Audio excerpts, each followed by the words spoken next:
suture. The parietal bones, sagittal suture. Lambdoid or lambdoidal suture, occipital bone. The squamous suture can be seen in this skull here, and that outlines the temporal bone. Squamous suture. All right, so starting from the bottom, the foramen magnum. The two bumps to the side of the foramen magnum are the occipital condyle, the inion or external occipital protuberance. Remember, this is the occipital bone.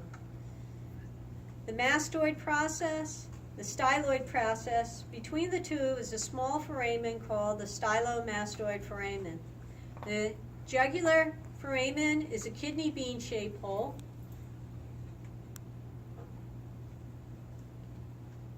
And then the carotid canal, which can only be seen in this view, is directly anterior to that, in a smaller hole here. Okay, again, the carotid canal can only be seen in the inferior view. The mandibular fossa, where it's the socket to receive the mandibular condyle or head. And then we have the palatine process, the palatine bone that makes the hard palate. On the side, again, we see the mastoid process, the styloid process, the external acoustic meatus, external acoustic canal, external auditory meatus, external auditory canal, zygomatic process of the temporal bone. This is the temporal bone. You see the line of demarcation here. Here's a temporal bone, zygomatic process, and going around the bend, this is the zygomatic bone. The entire thing is the zygomatic arch. You also see a wing tip here of the greater wing of sphenoid. Bird's eye view. This arrowhead represents a part of the bone showing, which is the ethmoid bone. The ridge here is the crista galla. The porous bottom is the cribiform plate. The bat, if I trace here, here's the head, here's the wings, here's the body of the bat, more wing, etc., is the sphenoid bone. The lesser wing of sphenoid, and you have to say lesser wing of sphenoid, is here. The greater wing of sphenoid is here. The optic canal is here. The sella turcica is this entire U-shaped structure. Where the pituitary gland puts its little bottom is in the hyphocoel fossa, the bottom of the U. The internal acoustic meatus, internal acoustic canal, internal auditory meatus, internal auditory canal. Then ROS, R-O-S. R is for the foramen rotundum. O is for foramen ovale. And S is a tiny little pinhole, is foramen spinosum. Don't worry about the other foramen, but just for your own knowledge base, it's the foramen lacerum, where the internal artery comes up to meet the brain. The hypoglossal canal is on the inside rim of the magnum foramen. It's drilled holes here because they filled them in accidentally when they made the model. Facial view. Again, the occipital bone, supraorbital margin. It's the frontal bone. What? You said occipital bone. Oh, I'm sorry, frontal bone, thank you. Yeah, that's my disclaimer. Pay attention to the book, or Bryce. Supraorbital margin, nasal bone. This little hole here, if you trace the bone around it, is the lacrimal bone. Underneath the orbit is the inferior orbital foramen. The nasal septum is comprised of the bottom bone, the vomer. The top piece that meets it is the perpendicular plate of the ethmoid bone. And then the maxillary bone. And this is the greater wing tip, the greater wing of sphenoid here, shown here at the temple. The mandible. mandibular head or a mandibular condyle, mandibular notch, coronoid process. This is the ramus of the mandible.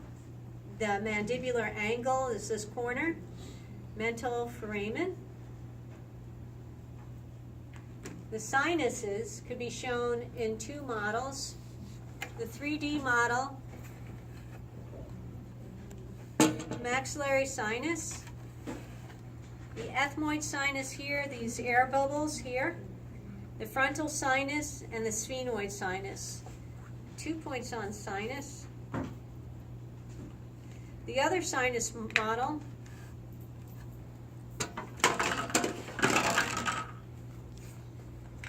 and I'll call sinuses chambers.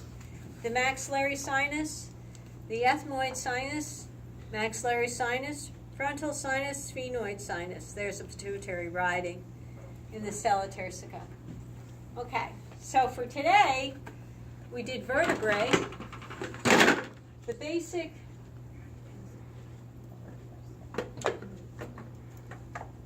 features of the vertebrae is the body, the spinous process, transverse process, superior articulating facets, vertebral foramen, inferior articulating facets, facing ventrally.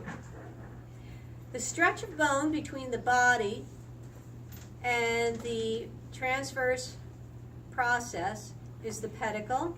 The stretch of bone between the transverse process and the spinous process here makes the lamina. Together they're the vertebral arch. This is a thoracic bone, so has the additional features of costal facets, a smooth surface where the rib would articulate. So it would be here is a costal facet, this smooth area here, and then here is a costal facet. This is a thoracic vertebrae because it looks like the giraffe. The lumbar vertebrae looks like a moose. It's heavier, thicker than the thoracic vertebrae. The cervical vertebrae has the additional feature of, and it's definitely thinner and lighter than a thoracic vertebrae as well as a lumbar vertebrae, but the cervical vertebrae has an additional feature of these earring holes, the transverse foramen.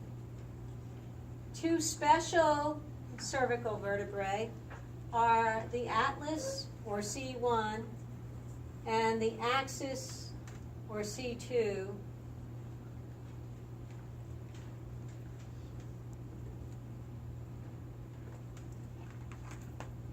Might still be up there on the bench, but I don't have one here. I thought I brought it with me.